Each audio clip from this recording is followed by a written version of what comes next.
আপনারা যদি ক্ষমতা আসেন, পাশের লোকেরা তো ঢুকে পড়বে। কি বলছে? পাশের লোকেরা ঢুকে পড়বে। তা বলেছে তা আমি দোয়া করতেছি এরা যেন ঢুকে। এ তো বেকুব বলে যে কি বলেন আপনি। তা বলে যে ঢুকলেই তো আমাদের বাংলা, আমরা যে বদনাম আমাদের 71 সালে করে মিথ্যা পাবে, আমরা একটা প্রকৃত স্বাধীনতা যোদ্ধা হিসাবে নিজেদের পরিচয় করার জন্য একটা সুযোগ পাবো। কেন? যে আওয়ামী লীগ তো কোনো পাশের লোক ঢুকলে ওদের বিরুদ্ধে যুদ্ধ করতো না। করবে না? করবে না? আওয়ামী লীগ ভারতের বিরুদ্ধে যুদ্ধ করবে?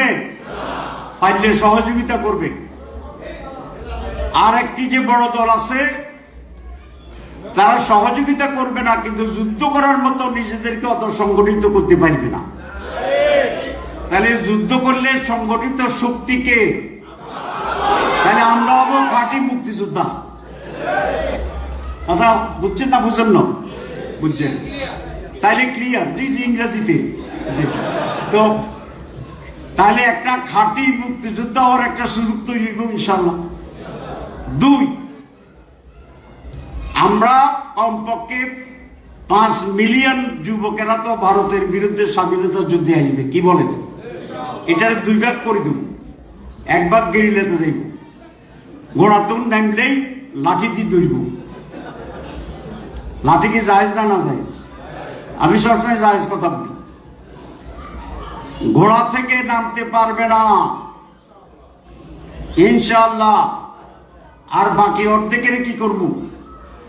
ওটা নিয়ে আরো বিস্তৃত বিস্তৃত বিস্তৃত জায়গায় চলে যাব। পুরা রিজনে স্বাধীনতার যুদ্ধ শুরু হবে। রাসূল ইসলামের যে হাদিসের যে গাজওয়ায়ে হিন্দ, সেটা বাস্তবায়নের মহাপরিকল্পনা হবে ইনশাআল্লাহ। ঢুকলে ভালো না খারাপ? আরে ভালো কেন? ভালো না খারাপ বলেন? ভালা বলেন, ভালা। কি বলেন? ভালা। খারাপ তো হইবে এই জন্য যদি আপনি দেখিয়া ভয়ে ফালাইয়া দৌড়াইয়া বঙ্গোপসাগরে ফড়ি যান, তারপরে যাবেন কোন নেই, ফড়িতে পাবেন যে যাবেন তো চাইতেন, এর জন্য মাঝখানে ডুববেন। তো ডুবাচ্ছে আমরা ইনশাল্লাহ দাঁড়াবো। কোন শক্তির পক্ষে বাংলাদেশে গ্রাস করে টিকে থাকার সেই পরিস্থিতি ইনশাল্লাহ হবে না, হইতে দেওয়া হবে না, হইতে দেওয়া হবে। ভয় পাইয়েন না। শেষ কথা।